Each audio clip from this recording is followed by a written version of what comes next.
Hai minasan, konnichiwa. Oke, sekarang kita akan mulai lagi pada sesi yang kedua tentang wawancara kita kepada Bang P yang akan dipandu oleh Mbak Weni. Konnichiwa. Oke, nah kali ini kita akan mewawancara Bang P yang kedua ya. Itu tadi belum selesai, itu tentang pengalaman dia, perjalanan dia selama di Jepang itu selama kurang lebih 5 tahun ya. Nah, Oke, baik teman-teman, saatnya kita bertanya kepada Bang V langsung. Oke, siap ya Bang V ya? Siap.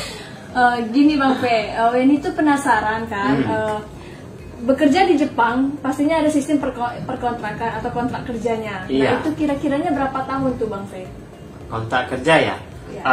Kalau untuk kontrak kerja sebenarnya itu 3 tahun, tapi bisa diperpanjang selama 1 tahun. Jadi jumlahnya 4 tahun. Jadi saya perbaiki ya, yang tadi jelaskan 5 tahun itu sebenarnya bukan 5 tahun, tapi 4 tahun bekerja dan ditambah setengah tahun belajarnya, jadi 4 tahun setengah. Kemudian ditambah kalau misalnya untuk bahasa Jepangnya ya, ditambah 6 bulan lagi di Indonesia, jadi semuanya 5 tahun.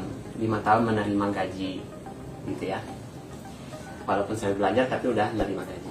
Oke, berarti intinya tuh 4 tahun. 4 tahun bisa tahun, ya. Nah, gini Bang V, kan selama kita kerja, terus kita selama masih di sistem kontrak kerja, itu bisa nggak kita pulang ke Indonesia? Misalnya kan kita di Indonesia itu keluarga kita mendapatkan musibah, misalkan, apakah itu bisa dibolehkan pulang atau dikena denda atau gimana gitu? Baik, pertanyaan bagus sekali. Selama kita kerja di Jepang itu kita boleh izin pulang ke Indonesia, gitu ya. Misalnya setahun kita bekerja, kemudian kita minta izin cuti ya, sekitar 2 mingguan lah ya, gitu. Cuti untuk menikah bisa gitu. Jadi misalnya ada keluarga yang meninggal, misalnya bapak kita atau adik kita atau ibu kita meninggal, itu kita bisa pulang, diizinin. Ada misalnya sekitar seminggu atau 2 minggu itu bisa kita pulang ke Indonesia. Jadi tidak ada denda ataupun tidak ada yang harus kita bayarkan gitu ya. Enak kok di Jepang, enak banget. Iya, enak banget. Oke, baik, berarti gitu ya Bang V alasannya, jawabannya kan kalau kita masih di sistem kontrak kerja di Jepang, kalau boleh pulang nggak ada denda atau bayar apapun. Nggak ada. Oke, baik, kita kembali lagi dengan Mbak Mita. Mungkin Mbak Mita ada pertanyaan lagi nih untuk Bang V. ya, jadi gitu ya. Jadi tadi sekitaran tadi sudah ditanyakan oleh Mbak Weni ya tentang pengalaman Bang P di Jepang, yaitu salah satunya tentang cuti ya atau tentang liburan. Bisa nggak liburan ke luar gitu ya, terutama untuk pulang ke Indonesia. Ternyata memang di situ ada jadwal cuti kita gitu ya, bukan jadwal cuti tapi kita akan diberikan izin cuti gitu ya selama kurang lebih 1 minggu ya Bang P ya. Itu 2 minggu. Kalau 1 minggu terlalu cepat sih. ya. Apalagi sekarang ya. Proses-proses itu banyak banget, karantina dan sebagainya. Jadi 2 minggu ya. Kalau dulu ya, dulu sebelum kalau pandemi. sekarang kayaknya boleh lebih lama lagi ya. Kalau sekarang memang susah. Susah ya untuk libur ya. Kalaupun ada yang meninggal ya mau tidak mau harus bertahan di Jepang atau mengikuti proses yang panjang nanti. Gitu ya. Oke. Jadi itu. Nah, kalau terkait dengan pendapatannya Bang P ini, nah kalau kita dasarnya saja Bang P, nggak usah berapa Bang P dapatkan, tapi dasarnya saja sebenarnya kalau kayak di Indonesia itu UMR ya, berapa sih kalau standarnya di Jepang itu untuk khususnya untuk perawat ya, untuk perawat Indonesia yang bekerja di Jepang gitu ya. Wah, ini masalah uang ya, pasti seru banget kalau ngomong masalah uang. Kalau misalnya masalah gaji ini sebenarnya tuh kayak di Indonesia juga sih, ada UMR-nya. Jadi misalnya untuk wilayah ini gitu ya, gaji per jamnya gitu ya, gaji per jamnya itu misalnya apa ada 800 gitu ya, 800 yen apa 1000 yen gitu ya. Nah itu dihitungnya begitu. Untuk gaji semua perawat di Indonesia, perawat Indonesia di Jepang itu pada intinya tuh hampir sama sih. Misalnya gaji pokoknya itu misalnya 167.000 yen gitu ya. Atau misalnya kalau di Indonesia kan oke lah, misalnya sampai misalnya 20 juta atau 19 juta gitu ya. Ada juga yang 25 juta gitu ya, kalau tergantung yen pada saat itu. Kemudian tergantung berapa lama kita berdinas pada bulan itu ya. Jadi semuanya mempengaruhi berapa besaran gaji yang bakalan kita terima gitu. Bisa jadi misalnya oke lah 25 juta gitu kan, apa 24 juta gitu. Gitu cara ininya, gajinya. Oh ya, jadi sekitar 176.000 yen. 160.000 yen atau 167.000 yen. 160 ribuan yen Minimal ya, ya. itu minimalnya. Nah, itu baru pada gaji setiap bulannya Bang P ya. Nah, kalau saya dengar-dengar tuh Bang P, kalau kerjanya di Jepang tuh Mbak Weni ya, kenapa orang saking semangatnya di Jepang, dia banyak bonusnya Mbak Weni. Ada bonusnya di musim panas, kalau dengar-dengar ya. Iya, ada bonusnya di musim panas. dingin, dan ada bonus tahunan. Ya. Atau bagaimana nih Bang P? Kalau bonus tahunan itu yang kayak gitu tadi, yang ada bonus musim dingin, kemudian ada bonus musim panas gitu ya. Yang paling gede itu ya di bulan 12 musim dingin. Nah, iya gitu. Kemudian kalau misalnya kita punya sertifikat N3 atau N2 atau N1, itu kita ada dapat insentif lagi gitu. Nah, misalnya kalau misalnya gaji pokoknya 160.000 yen, nah dengan adanya sertifikat tadi itu bisa naik 5.000 yen. Jadi misalnya 165 atau 167.000 yen. Dan kemudian kebijakan di suatu prefektur atau kabupaten atau provinsi itu ada misalnya penambahan uang insentif gitu ya. Nah, jadi itulah gaji-gaji itu bisa naik.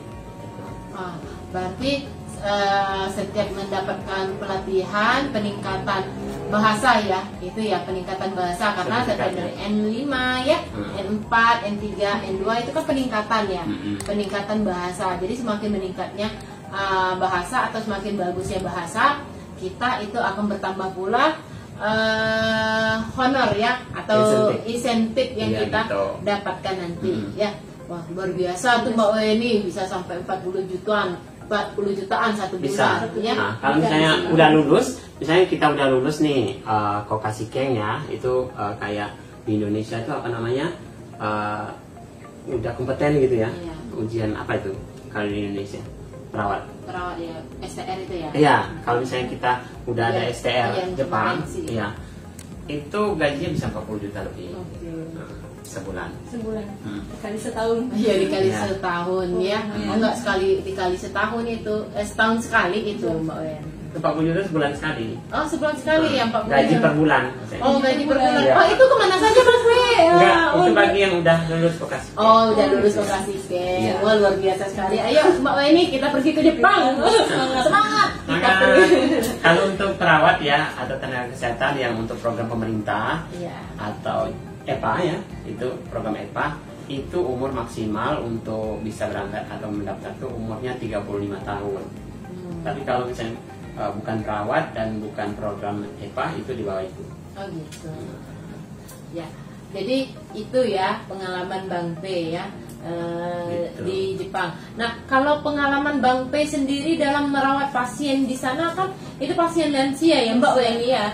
Kita tahu sendiri kalau lansia pasti rewelnya lebih ya, setingkat cerewetnya lebih ya. Terus ditambah lagi kalau kita mau marah, kita berdosa ya. Ditambah lagi kalau misalnya kita mau marahin ya, kalau marahin kadang dia juga nggak dengar ya, karena sudah kurangnya fungsi ya, fungsi pendengaran dan fungsi seluruh organ tubuh. Iya, penurunan fungsi seluruh tubuhnya.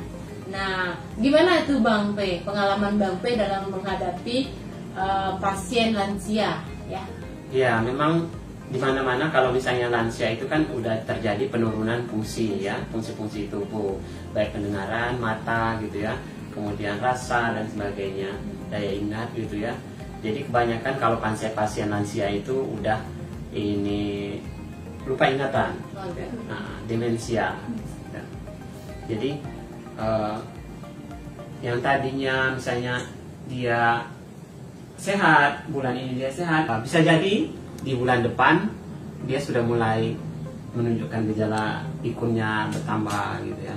Jadi gitu. Dan misalnya kalau dia agak nggak mau nurut gitu ya, misalnya dia nggak mau nurut, ya bisa-bisa kita untuk menanganinya, misalnya kita rayu, apa kita kasih penjelasan-penjelasan yang bikin dia nyaman gitu kan. Jadi skill kita juga dibutuhkan pada saat merawat pasien lansia gitu. Dan itu ada pelatihannya juga sih, biar kita bisa menangani pasien-pasien yang lagi misalnya rewel atau misalnya nggak mau nurut dan sebagainya gitu. Nah, itu kalau terkait kepada pasiennya ya. Kita itu tadi nanya terkait kepada pasien lansianya yang dirawat oleh Bang P. Nah, kalau misalnya dengan teman kerja atau koleganya, itu bagaimana Bang P? Kalau teman kerja, karena teman kerja kan kebanyakan orang-orang Jepang ya, karena kemungkinan yang kita temui itu paling satu orang di tempat kerja itu, yaitu kakak tingkat atau senpai ya. Nah, itu paling satu orang, dan bisa jadi tahun ini dia masih ada dan tahun depan udah nggak ada lagi. Karena mungkin dia pulang ke Indonesia atau dia pindah ke tempat pekerjaan atau tempat lain gitu ya. Nah, kebetulan saya dulu cuma setahun, bisa di ruangan saya itu setahun ya, dan senpai saya pulang ke Indonesia. Jadi baru setahun kita di situ, baru mau penyesuaian diri, dan orang yang ngajarin kita udah nggak ada. Jadi kita dituntut untuk mandiri, untuk bisa beradaptasi dengan semuanya gitu ya, dengan orang-orang Jepang. Jadi ya gitu, kebetulan orang Jepangnya juga baik, bisa diajak kerjasama, dia juga mau ngajarin kita ya. Jadi sangat terbantu sekali. Gitu. Ya. Jadi sebenarnya orang Jepang ini memang orangnya baik-baik ya, baik-baik, terus terkenal disiplin ya. Disiplinnya itu sangat terkenal sekali ya.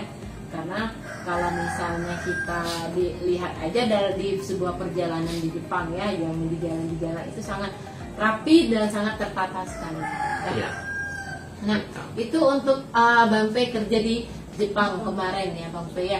Nah, Bang P kemarin selama di Jepang terkena dampak COVID nggak ya? Itu bagaimana Bang P?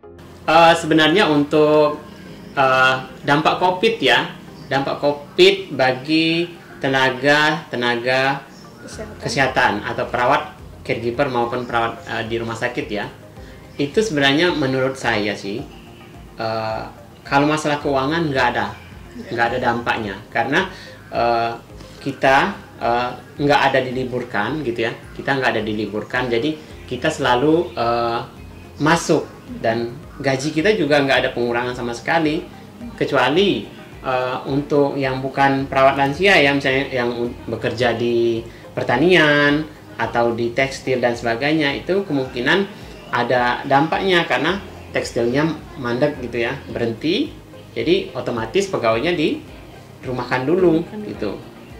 Nah gitu. Kalau untuk perawat lansia atau perawat rumah sakit itu nggak ada sama sekali yang namanya terkena dampak tuh, hampir nggak ada sama sekali. Malah kita dapat insentif COVID gitu ya, misalnya dapat 100.000 yen gitu. Kalau diuangkan oke lah 11 jutaan gitu atau 13 jutaan gitu, tergantung kurs pada saat itu. Nah, itu. Jadi alhamdulillah untuk dampaknya ya, kalau sebagai perawat di Jepang itu nggak ada sama sekali. Alhamdulillah. Gitu loh ini. Oke, baik Bang V. Seandainya nih Weni mau ke Jepang, apa sih yang dipersiapkan Weni dulu sebelum berangkat ke Jepang, yang ingin kerja di Jepang gitu? Oh iya, misalnya nih Weni pengen ke Jepang ya, dan pada saat itu Weni belum bisa bahasa Jepang.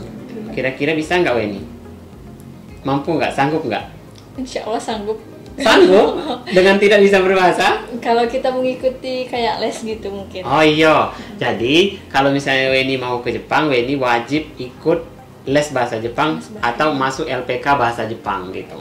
Jadi semua orang yang mau keluar negeri itu harus menguasai bahasa luar negeri. Misalnya kalau ke Jepang itu bahasa Jepang, atau ke negara lain itu bahasa Inggris gitu ya. Nah jadi yang pertama tuh kita masuk aja LPK bahasa Jepang. Nah, di sana kita akan diajarkan bahasa-bahasa Jepang. Nah, pada saat itu juga nanti semua pemberkasan gitu ya, kita akan dipandu untuk menyiapkan yang namanya berkas. Misalnya ijazah kan gitu ya. Kemudian kartu keluarga, kemudian MCU atau cek kesehatan gitu, medical check up ya. Jadi semua kesehatan kita tuh di check up gitu ya, beberapa kali sampai 4 kali gitu ya, biar pas ke Jepangnya nanti benar-benar sehat gitu, nggak membawa yang namanya penyakit gitu. Nah, setelah itu nanti pas di pelatihan nanti itu ada yang namanya tes kemampuan bahasa Jepang gitu ya, JLPT atau yang lainnya gitu ya. Nah, dengan berbekal itu kita punya sertifikatnya juga nanti kalau misalnya lulus N4 atau N5 gitu ya. Nah, itu bisa dipakai untuk syarat mengikuti tes ke Jepang gitu loh. Jadi Weni wajib ikut pelatihan ke LPK bahasa Jepang gitu. Salah satu syaratnya Iya. ke Jepang. Semangat Weni. Semangat. Gitu. Ya, jadi yang terkait yang tadi Bang P kan saat Bang P masih di Jepang itu pada dia kan baru pulang nih ya Bang P ya 2021 ini ya. Bang Ya, baru saya pulang di bulan April. 2021. Maret tanggal 31 Maret. Iya, tanggal ya bulan Maret ya, berarti 2021 berarti sudah terkena juga pas Covid di Jepang sudah ada juga ya. Ada. Nah, itu gimana tuh Bang P saat Bang P masih di sana dan kondisi di sana itu seperti apa sih?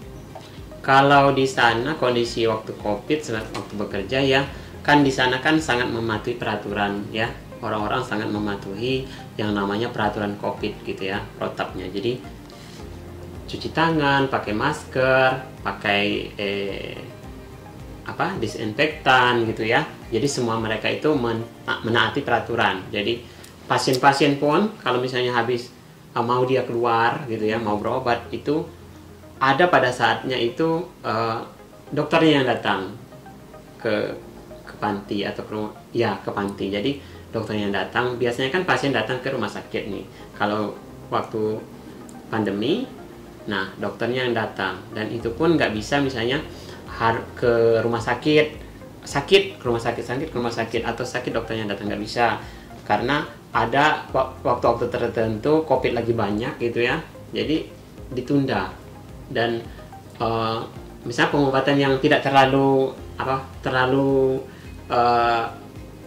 vital banget ya, jadi bisa misalnya minggu depan gitu, nah atau misalnya lewat telepon atau apa diceknya gitu.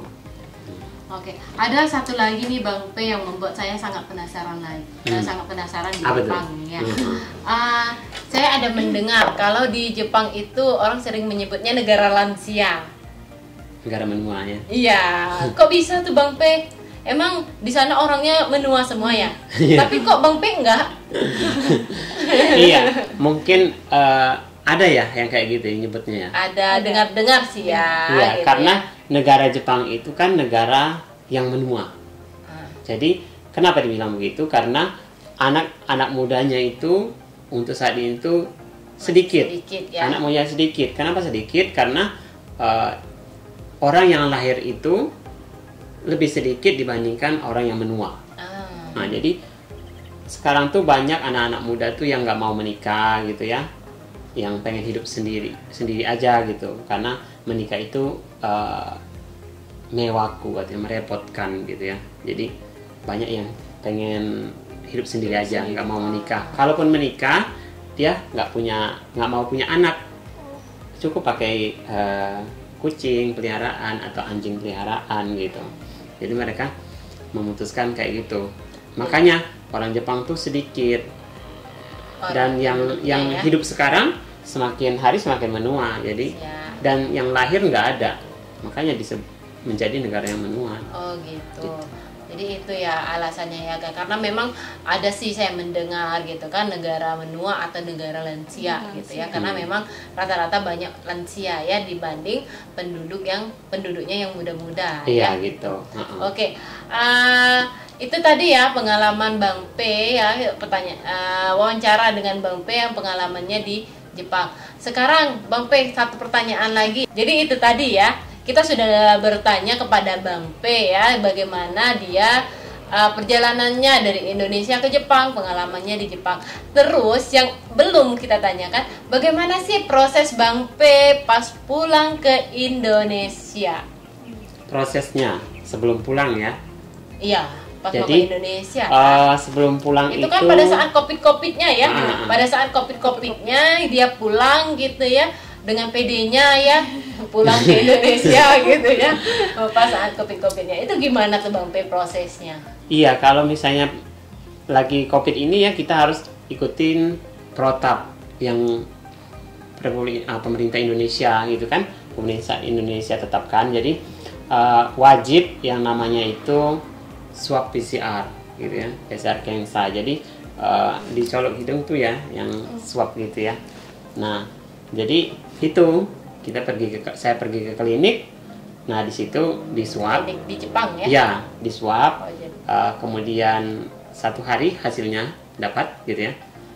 Nah, itu syaratnya juga untuk pulang ke Indonesia selain tiket pesawat ya. Nah, gitu. Jadi tiket pesawat, kemudian surat keterangan bebas COVID gitu ya, swab PCR gitu ya, PCR Kensa namanya. Kemudian setelah itu pulang ke Indonesia. Nah, di Jakarta itu banyak sekali ya pemeriksaan. Kita disuruh ngisi formulir inilah itulah. Jadi tapi kalau misalnya kita mengikuti aturan yang ditetapkan, itu sangat enak. Ikutin aja aturannya, kita akan aman di bandara. Di bandara ya. Dan setelah nyampe juga ikut ini loh, karantina. Karantina ya. selama 5 hari. 5 hari. Tapi alhamdulillah saya kemarin cuma 3 hari. Karena ini ya, karena negatif ya, hasilnya bagus ini ya imunnya. Alhamdulillah. Oke, alhamdulillah ya. Nah, sekarang Mbak Wen, kita sudah selesai nih bertanya tentang pengalaman Bang P di Jepang. Nah, kira-kira apa lagi nih yang mau ditanyakan? Ayo, mumpung saya masih ada di sini. Iya. Masih ada yang mau ditanyakan, ayo.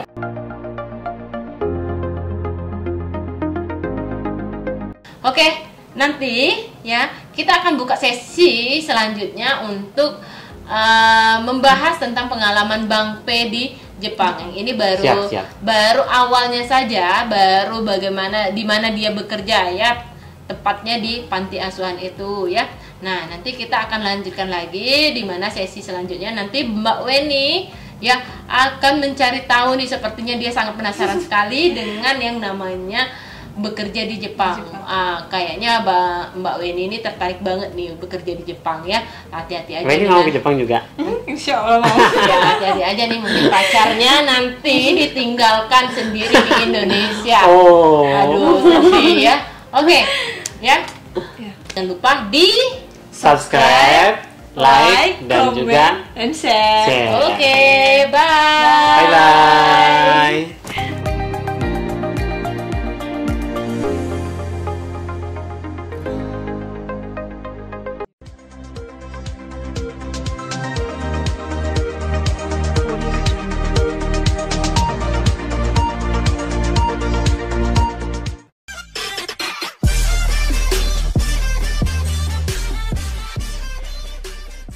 Ya.